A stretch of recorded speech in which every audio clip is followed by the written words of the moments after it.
اما بعد فقال ربنا جل وعلا في القرآن المجيد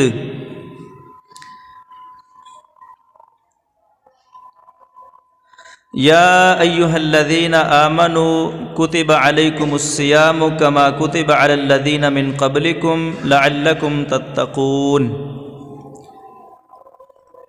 اللہ رب العزت فرماتے ہیں، اے ایمان والو، تم پر روزہ رکھنا فرض کر دیا گیا ہے۔ کتب علیکم الصیام، لکھ دیا گیا ہے تم پر روزہ رکھنا۔ کما کتب علی الذین من قبلکم، جس طرح لکھ دیا گیا تھا، فرض کر دیا گیا تھا ان پر جو تم سے پہلے تھے۔ لعلکم تتقون، تاکہ تم اللہ سے ڈرنے والے بن جاؤ، متقی اور پرہیزگار بن جاؤ۔ میرے عزیز بھائیوں، اللہ کے فضل و کرم سے ایک مرتبہ پھر ہماری زندگی میں ایک بہت عظیم اور مبارک مہینہ آنے والا ہے۔ اللہ سے دعا کریں کہ اللہ ہمیں رمضان تک لے جائے، رمضان ایک مرتبہ پھر ہماری زندگی میں آ جائے اور ہم پھر سے اس مبارک مہینے کی برکتوں کو سمیٹ سکیں اور حاصل کر سکیں۔ تو بھائیو، یہ جو اللہ کا ایک عظیم مہمان اور بابرکت اور رحمت والا مہینہ ہماری طرف آ رہا ہے اور ہم اس مہینے میں داخل ہونے والے ہیں، یہ مہینہ عام مہینوں سے ہٹ کر ہے۔ یہ نیکیوں کا موسم بہار ہے۔ یہ اللہ تعالیٰ کی طرف سے لگایا ہوا ایک پیکج ہے۔ جس طرح ہوتا ہے نا کہ اپنی سم میں بیلنس لوڈ کریں اور ایسے ہی کال کرنا شروع کر دیں تو اس طرح زیادہ پیسے خرچ ہوتے ہیں، اور کمپنی کی طرف سے لگایا ہوا کوئی پیکج حاصل کر کے کال کریں تو اب پیسے تھوڑے لگتے ہیں اور کال زیادہ لمبی ہو سکتی ہے۔ تو اسی طرح عام مہینوں میں بھی نیکی کرنی ہے، عام مہینوں میں بھی اچھے کام کرنے ہیں، عبادت کرنی ہے، لیکن یہ مہینہ ایک پیکج کا مہینہ ہے، اس میں تھوڑی عبادت بھی زیادہ ہوتی ہے، اور زیادہ کریں گے تو پھر تو اور زیادہ فائدہ ہو جائے گا۔ فرمایا رسول اللہ صلی اللہ علیہ وسلم نے، ان فی الجنۃ لغرفا یری ظہورها من بطونها وبطونها من ظہورها، کہ اللہ تعالیٰ نے جنت میں اسپیشل قسم کے کمرے، فلیٹ تیار کر رکھے ہیں کہ وہ ایسی نفاست کے ساتھ تعمیر کیے گئے ہیں، ایسے خوبصورت ڈھانچے میں ان کو بنایا گیا ہے، اور ایسا کوئی خاص قسم کا پتھر اور شیشہ استعمال ہوا ہے کہ یرا ظہورها من بطونها وبطونها من ظہورها، کہ ان کمروں کا اندرون ان کے بیرون سے نظر آتا ہے اور ان کا بیرون ان کے اندرون سے نظر آتا ہے۔ جیسے شیشے کا مکان ہو نا، یا کوئی خاص قسم کا مہنگا پتھر لگایا گیا ہو تو اس کے اندر سے عکس نظر آتا ہے، اندر کا حصہ باہر سے نظر آتا ہے۔ فرمایا یرا ظہورها من بطونها وبطونها من ظہورها، وہ ایسے خاص کمرے ہیں، ایسا خاص قسم کا مکان ہے کہ اس کا اندر کا حصہ اس کے باہر سے اور باہر کا حصہ اس کے اندر سے نظر آتا ہے۔ فقام اعرابی فقال لمن ہی یا نبی اللہ، ایک دیہاتی آدمی اس مجلس میں بیٹھا ہوا تھا، کھڑا ہوا اور کہنے لگا، اے اللہ کے نبی صلی اللہ علیہ وسلم، یہ جو کمرے ہیں یہ کس کو ملنے ہیں، یہ کس کے لیے اللہ تعالیٰ نے تیار کر رکھے ہیں؟ تو فرمایا رسول اللہ صلی اللہ علیہ وسلم نے، لمن اطاب الکلام واطعم الطعام وادام الصیام وصلی باللیل والناس نیام، یہ اللہ تعالیٰ نے اس شخص کے لیے تیار کر رکھے ہیں جو عمدہ گفتگو کرتا ہے، اطاب الکلام، جس کی کلام میں شائستگی ہوتی ہے، عمدگی ہوتی ہے، فحش کلامی نہیں کرتا، کسی کے ساتھ سخت نہیں بولتا، اس کے لہجے میں ترشی نہیں ہوتی، میٹھا بولتا ہے لوگوں کے ساتھ، اچھا بولتا ہے، اچھے جملوں کا انتخاب کرتا ہے، درست گفتگو کرتا ہے۔ فرمایا یہ اس شخص کے لیے اللہ تعالیٰ نے تیار کر رکھے ہیں۔ وَأَطْعَمَ الطَّعَامَ، اور دوسرا وہ جو لوگوں کو کھانا کھلاتا ہے، غربت کے دنوں میں اور تنگی کے دنوں میں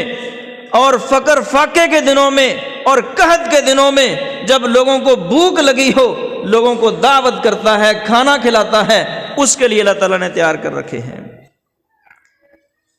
اور ادام الصیام، ایک وہ ہو گیا جس نے اچھی گفتگو کی، دوسرا وہ ہو گیا جو لوگوں کو کھانا کھلاتا ہے، اور تیسرا وہ ادام الصیام جو مسلسل روزے رکھتا ہے، ادام دوام سے ہے، ہمیشگی کرتا ہے روزوں کے اوپر، تسلسل کے ساتھ روزے رکھتا رہتا ہے، وقتاً فوقتاً روزے رکھتا ہے، یہ فلیٹ اللہ تعالیٰ نے اس شخص کے لیے تیار کر رکھے ہیں۔ اب یہاں لفظ ادام سے یہ بات بھی سمجھنی چاہیے کہ صرف رمضان کے روزے نہیں، عام دنوں میں بھی، عام مہینوں میں بھی، شوال میں، ذوالقعدہ میں، محرم میں، سفر میں، عام مہینوں میں بھی گاہے بگاہے روزے رکھتے رہنا چاہیے، پھر ہی ادام ہوگا نا۔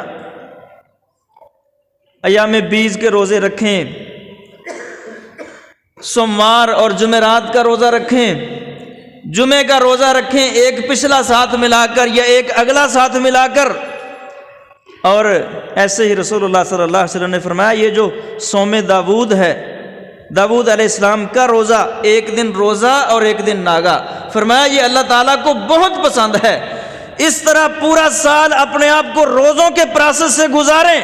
تو آپ بھی اس لسٹ میں شامل ہو جائیں گے جس کے متعلق فرمایا ادام الصیام، یہ اس کے لیے ہیں جو روزوں پر دوام اختیار کرتا ہے۔ وَصَلَّى بِاللَّيْلِ وَالنَّاسُ نِيَامٌ، اور چوتھا بندہ وہ کہ جو رات کو اس وقت اٹھ کر نماز پڑھتا ہے جب لوگ سوئے ہوتے ہیں، اس سے مراد تہجد کی نماز ہے، تو فرمایا یہ اس کو ملیں گے۔ اور اللہ تعالیٰ نے فرمایا یہ دیکھیں کتنا مبارک مہینہ ہے، فرمایا شہر رمضان الذی انزل فیہ القرآن، یہ رمضان تو وہ مقدس مہینہ ہے کہ جس میں اللہ تعالیٰ نے اپنی کتاب قرآن کو نازل کیا ہے، کتنی بڑی بات ہے۔ فرمایا رسول اللہ صلی اللہ علیہ وسلم نے اتاکم رمضان شہر مبارک، یہ سنن نسائی کے اندر حدیث موجود ہے کہ اے لوگو تمہارے پاس ایک مہینہ آ گیا ہے جس کو رمضان کہتے ہیں، شہر مبارک، اور یہ برکت والا مہینہ ہے، آپ اس کی برکت سمیٹو۔ اور اسی کی برکت کے متعلق ایک اور جگہ پر فرمایا کہ تم تسحروا، سحری کھایا کرو، فإن فیہا البرکہ، کہ یہ جو سحری ہے اس کے کھانے میں اللہ تعالیٰ نے برکت رکھی ہوئی ہے، یہ برکت والا مہینہ ہے۔ اور فرمایا رسول اللہ صلی اللہ علیہ وسلم نے صیام رمضان تعدل 10 اشہر، یہ سنن ابن ماجہ میں اور ابن خزیمہ میں حدیث ہے کہ رمضان کے جو روزے ہیں وہ 10 مہینوں کے روزوں کے برابر ہیں۔ کوئی بندہ 10 مہینے روزے رکھتا ہے اور کوئی بندہ رمضان کا روزے رکھتا ہے، رمضان کے روزے رسول اللہ صلی اللہ علیہ وسلم نے فرمایا کہ اللہ تعالیٰ کے ہاں 10 مہینوں کے روزوں کے برابر ہیں۔ اور رسول اللہ صلی اللہ علیہ وسلم نے فرمایا، یہ ساری باتیں میں آپ کو اس لیے بیان کر رہا ہوں کہ جس طرح کوئی مہمان آنا ہو تو میزبان کو مہمان کی قدر معلوم ہو تو اس کی قدر کے مطابق اس کا استقبال کرتا ہے۔ کوئی چھوٹا مہمان ہو تو اس کے حساب سے تیاری ہوتی ہے، اور بڑا مہمان ہو تو اس کے حساب سے تیاری ہوتی ہے، اور اس سے بڑا مہمان ہو تو اس کے حساب سے تیاری ہوتی ہے۔ اور جب بندے کو پتہ چل جائے کہ میری طرف جو مہمان آ رہا ہے وہ کتنے مقام و مرتبے اور قدر و منزلت والا ہے تو پھر بندہ اس کے حساب سے اس کا استقبال کرتا ہے، اس کو ویلکم کہتا ہے، اس کو مرحبا بولتا ہے اور اس کے آنے کی تیاری کرتا ہے۔ تو رسول اللہ صلی اللہ علیہ وسلم نے فرمایا اذا دخلت رمضان صفدت الشیاطین وغلقت ابواب النار وفتحت ابواب الجنہ، جب رمضان کا مہینہ آ جاتا ہے تو سرکش شیطانوں کو اور جنوں کو جکڑ دیا جاتا ہے، ان کو زنجیروں کے ساتھ باندھ دیا جاتا ہے۔ صفدت الشیاطین وغلقت ابواب النار، اور جہنم کے دروازے بند کر دیے جاتے ہیں۔ وفتحت ابواب الجنہ، اور جنت کے دروازے کھول دیے جاتے ہیں۔ اور ایک روایت میں ہے اذا کانت اول لیلۃ من رمضان، جب رمضان کی پہلی رات ہوتی ہے، صفدت الشیاطین ومردۃ الجن، شیطانوں کو اور سرکش جنوں کو بند کر دیا جاتا ہے۔ وغلقت ابواب النار فلم یفتح منها احد، جہنم کے دروازے بند کر دیے جاتے ہیں اور پھر ان میں سے کسی ایک دروازے کو بھی کھولا نہیں جاتا۔ وفتحت ابواب الجنہ، اور جنت کے دروازے کھول دیے جاتے ہیں۔ فلم یغلق منها باب واحد، اور ان میں سے ایک دروازہ بھی بند نہیں کیا جاتا۔ ونادى مناد یا باغی الخیر اقبل و یا باغی الشر اقصر، اور رمضان کی پہلی رات میں ایک اعلان کرنے والا فرشتہ اللہ تعالیٰ کی طرف سے جو مقرر ہے وہ اعلان کرتا ہے یا باغی الخیر اقبل، اے نیکیاں کرنے والے اور آگے بڑھ،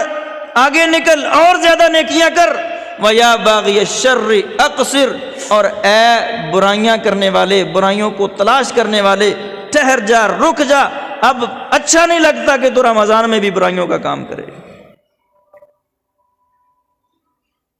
اور پھر یہ صرف پہلی رات کے متعلق نہیں، پھر فرمایا وَلِلَّهِ عُتَقَاءُ مِنَ النَّارِ فِي رَمَضَانَ وَذَلِكَ فِي كُلِّ لَيْلَةٍ، اللہ تعالیٰ رمضان کی ہر رات میں بہت سے لوگوں کو جہنم سے آزاد کر دیتا ہے۔ یہ کتنی بڑی بات ہے۔ اور پھر اسی رمضان میں ایک رات اللہ تعالیٰ نے ایسی دے دی، فرمایا لیلۃ القدر خیر من الف شہر، کہ اس رمضان میں قدر کی ایک رات آتی ہے، وہ ایسی عظیم الشان رات ہے، خیر من الف شہر، وہ 1000 مہینوں سے بہتر ہے۔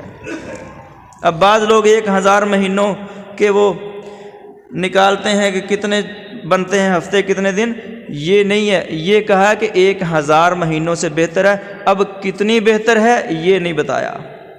اب 1000 مہینوں سے بہتر 2000 مہینوں کے برابر ہے کہ 3000 مہینوں کے برابر ہے کہ 4000 مہینوں کے برابر ہے، یہ اگلی بات نہیں بتائی، بس اتنا کہا خیر من الف شہر، 1000 مہینوں سے بہتر ہے۔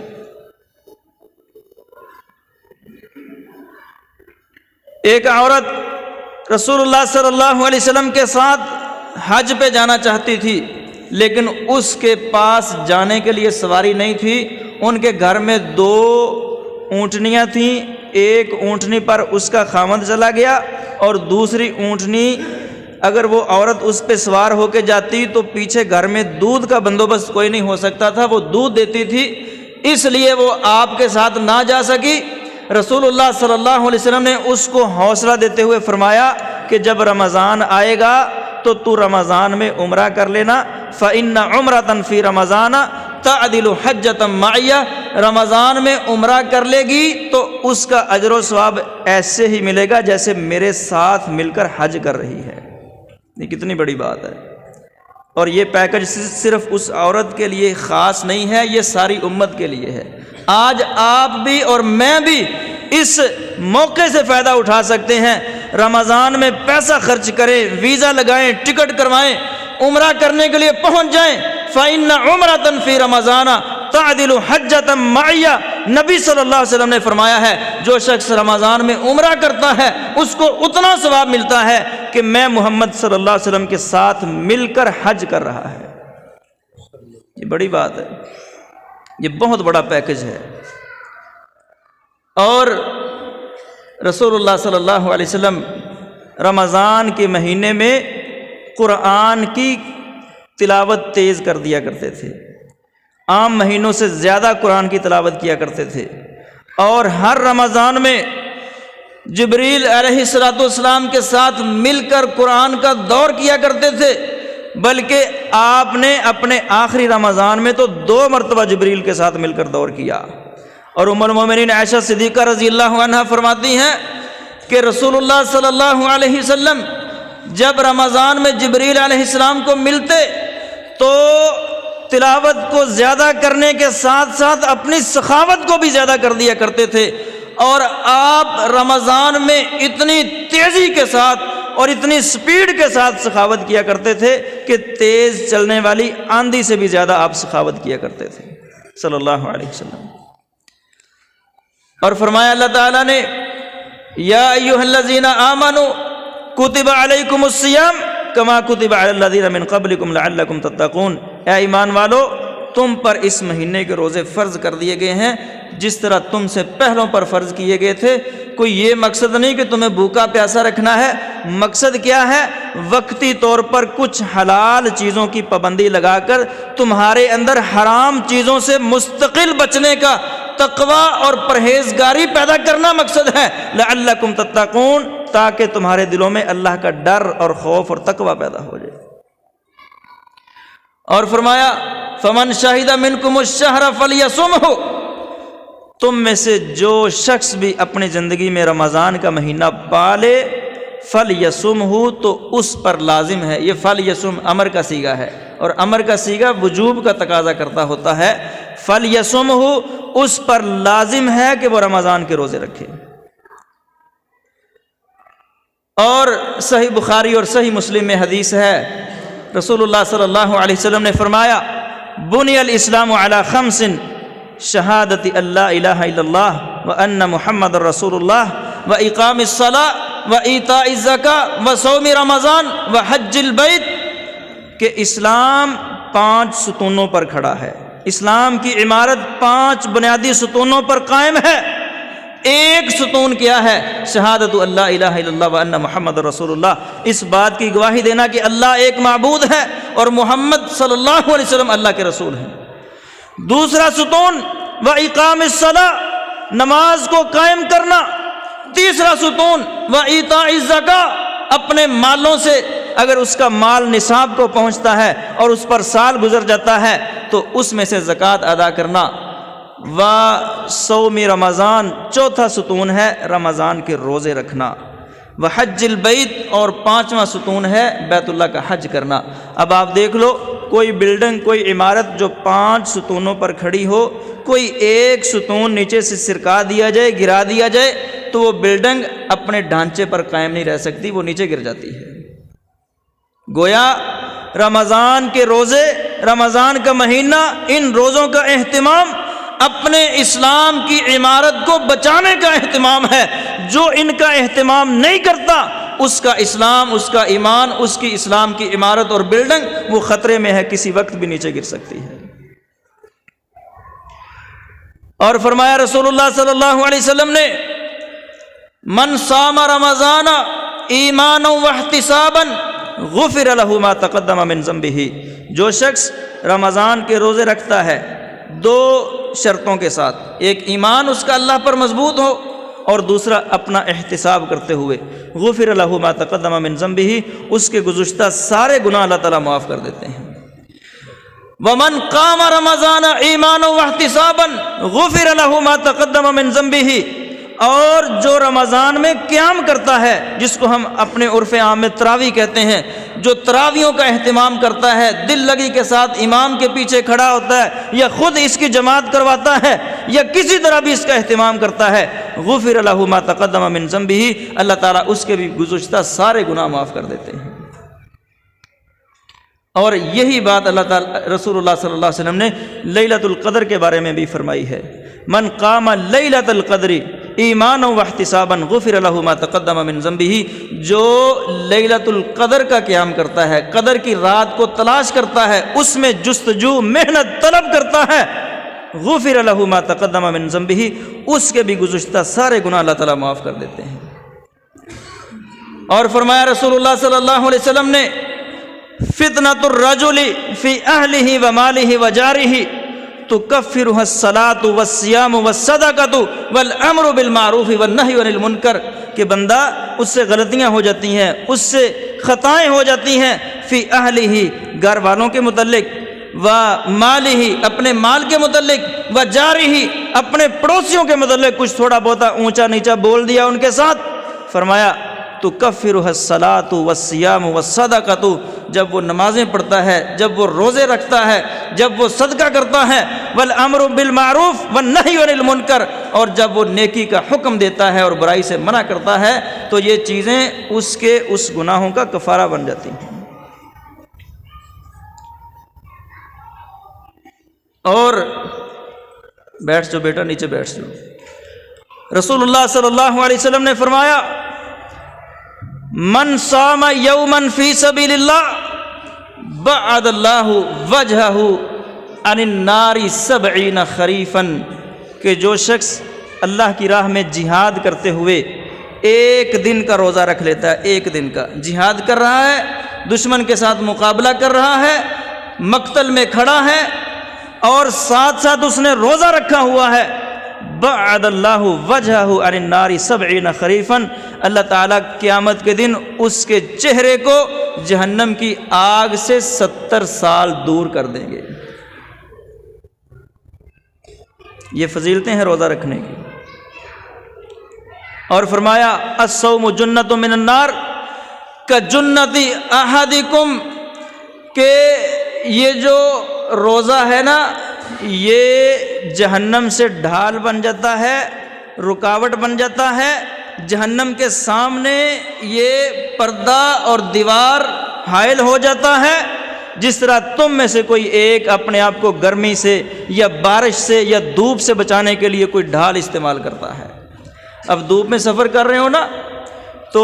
کوئی چھتری ہاتھ میں پکڑی ہوتی ہے، یا نیچے زمین گرم ہو تو جوتا اس طرح کا پہنتے ہیں کہ پاؤں نہ جل جائیں، یا سخت سردی ہو تو موٹا لباس پہنتے ہیں کہ میرے جسم کو سردی نہ لگے۔ یہ سب ڈھالیں ہیں موسم کی شدت سے بچنے کے لیے۔ فرمایا جس طرح تم دنیا میں اپنے آپ کو تکلیفوں سے بچانے کے لیے ڈھالیں استعمال کرتے ہو، ایسے یہ جو روزہ ہے یہ جہنم کی آگ سے قیامت کے دن ڈھال بن جائے گا۔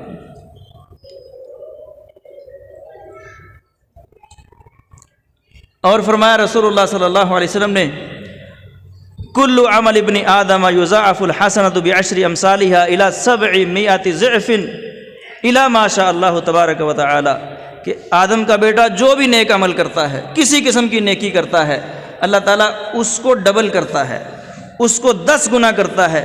اس کو 10 گنا سے لے کر 700 گنا تک لے جاتا ہے۔ ایک نیکی کی ہے آپ کو 10 نیکیوں کا ثواب بھی مل سکتا ہے، آپ کو 700 نیکیوں کا ثواب بھی مل سکتا ہے۔ وَإِلَى مَا شَاءَ اللَّهُ تَبَارَكَ وَتَعَالَى، اور اس سے بھی اوپر لے جا سکتا ہے اللہ تعالیٰ، 700 سے بھی زیادہ گناہ آپ کو دے سکتا ہے۔ إِلَّا الصَّوْمُ، سوائے روزے کے، فَإِنَّهُ يَقُولُ الصَّوْمُ لِي وَأَنَا أَجْزِي بِهِ، اللہ تعالیٰ نے اس کا کوئی بتایا ہی نہیں ہے کہ میں نے کیا اس کا اجر دینا ہے، صرف اتنا کہا ہے الصوم لی وانا اجزی بہ، یہ روزہ میرے لیے ہے، اس نے میرے لیے روزہ رکھا تھا، دنیا سے یہ اوجھل تھا، چھپا ہوا تھا، اپنے گھر کے کچن میں بیٹھا ہوا تھا، کوئی اس کو دیکھ نہیں رہا تھا، کھانا کھانا چاہتا تو کھا سکتا تھا، پانی پینا چاہتا تو پی سکتا تھا، صرف اس کے دل میں یہ بات تھی کہ میرا رب مجھے دیکھ رہا ہے، دنیا جہان کی کوئی چیز اس کو نہیں دیکھ رہی تھی، صرف میرے لیے چھپا ہونے کے باوجود نہ اس نے کچھ کھایا نہ پیا، میرا ڈر اس کے دل میں تھا، الصوم لی وانا اجزی بہ، اس نے روزہ میرے لیے رکھا ہے تو آج اس کو اسپیشل خاص اجر بھی میں خود اللہ تعالیٰ عطا کروں گا۔ اب دیکھیں نا، بتا دیا جائے کہ بھئی یہ کام کرو گے تو 10,000 انعام ملے گا، وہ فلانا کام کرو گے تو 20,000 انعام ملے گا، وہ کام کرو گے تو 30,000 انعام ملے گا، لیکن ایک کام ایسا ہے کہ وہ کرو گے تو ہم تمہیں خاص انعام دیں گے، لیکن بتایا نہیں کہ کتنا دیں گے۔ ظاہر بات ہے وہ پھر 30,000 سے اوپر ہی ہوگا تو خاص ہوگا نا، اگر بتا دیا کہ وہ 25,000 ہے پھر وہ خاص کیا ہوا؟ تو باقی ساری نیکیوں کا صلہ اللہ تعالیٰ نے بتا دیا ہے، لیکن روزے کا کوئی خاص فگر نہیں بتایا، فرمایا الصوم لی وانا اجزی بہ، یہ میرے لیے ہے اور میں نے اس کا خاص اجر تم کو دینا ہے۔ اور فرمایا رسول اللہ صلی اللہ علیہ وسلم نے الصیام والقرآن یشفعان للعبد یوم القیامہ، یہ جو روزہ ہے اور یہ جو قرآن کی تلاوت ہے یہ قیامت کے دن بندے کے لیے سفارش کریں گے۔ فیقول الصوم، روزہ کہے گا اے ربی، اے میرے اللہ، منعتہ الطعام والشہوات بالنہار، اے اللہ میں نے اس کو دن کے وقت کھانے پینے سے اور شہوات سے منع کیے رکھا ہے، فشفعنی فیہ، اس کے متعلق میری سفارش کو قبول کر لے، اس کو معاف کر دے۔ وَيَقُولُ الْقُرْآنُ اَيْ رَبِّي مَنَعْتُهُ النَّوْمَ بِاللَّيْلِ فَشَفِّعْنِي فِيهِ، اور قرآن کہے گا اے میرے اللہ میں اس کو رات کو سونے نہیں دیا کرتا تھا، یہ راتوں کو اٹھ اٹھ کر میری تلاوت کیا کرتا تھا، میں آج تجھ سے درخواست کرتا ہوں کہ اس بندے کو معاف کر دے۔ فرمایا رسول اللہ صلی اللہ علیہ وسلم نے فَيُشَفَّعَانِ، اللہ تعالیٰ دونوں کی سفارش کو قبول کر کے بندے کو معاف کر دے گا۔ تو میرے بھائیو، دن کو روزہ رکھو اور راتوں کو اٹھ اٹھ کر تلاوتیں کرو، قرآن کے ساتھ اپنے آپ کو جوڑ دو، یہ دونوں چیزیں آپ کی سفارش کر کے آپ کو جنت میں لے جائیں گی۔ اور رسول اللہ صلی اللہ علیہ وسلم نے فرمایا والذی نفسی بیدہ، اور ایک روایت میں ہے والذی نفس محمد بیدہ، اس ذات کی قسم جس کے ہاتھ میں محمد صلی اللہ علیہ وسلم کی جان ہے، لخلوف فم الصائم اطیب عند اللہ من ریح المسک، کہ اللہ تعالیٰ کے نزدیک روزے دار کے منہ سے آنے والی بدبو، جس کو ہم بدبو کہتے ہیں، اللہ تعالیٰ کے نزدیک وہ کستوری کی خوشبو سے بھی زیادہ پسندیدہ ہے۔ کتنی محبت ہے اللہ کو ہمارے ساتھ۔ اب باپ کو بیٹے کے ساتھ محبت ہوتی ہے نا، لیکن دنیا میں کوئی ایک باپ آپ کو ایسا نہیں ملے گا جو یہ کہتا ہو کہ مجھے اپنے 25 سالہ 30 سالہ جوان بیٹے کے منہ سے آنے والی بدبو بڑی اچھی لگتی ہے، کوئی نہیں ملے گا۔ لیکن ہمارے رب کو ہمارے ساتھ کتنی محبت ہے، ہمارا رب یہ کہتا ہے کہ آپ روزہ رکھو، آپ کے منہ سے جو آنے والی بدبو ہے جس کو تم بدبو سمجھتے ہو، میری اس کے نزدیک قیمت یہ ہے کہ میں اس کو کستوری سے بھی زیادہ پسند کرتا ہوں۔ اور فرمایا رسول اللہ صلی اللہ علیہ وسلم نے للصائم فرحتان، روزے دار کو اللہ تعالیٰ خاص 2 خوشیاں نصیب کرتا ہے۔ فرحت اذا افطر، ایک خوشی اس وقت کہ جب وہ روزہ افطار کرتا ہے، شام کا وقت ہوتا ہے، سارے دن کی بھوک پیاس ہے، افطاری کا ٹائم ہو گیا، ادھر سے اذان ہوئی، بندے نے روزہ کھول لیا، اس وقت جو خوشی ہوتی ہے اس کا کوئی اندازہ نہیں لگایا جا سکتا۔ اور فرمایا وَفَرْحَةٌ إِذَا لَقِيَ رَبَّهُ بِصَوْمِهِ، اور ایک خوشی اس کو اس وقت نصیب ہوگی جب اس کو اس کے روزوں کی وجہ سے، روزے رکھنے کی وجہ سے اس کے رب کے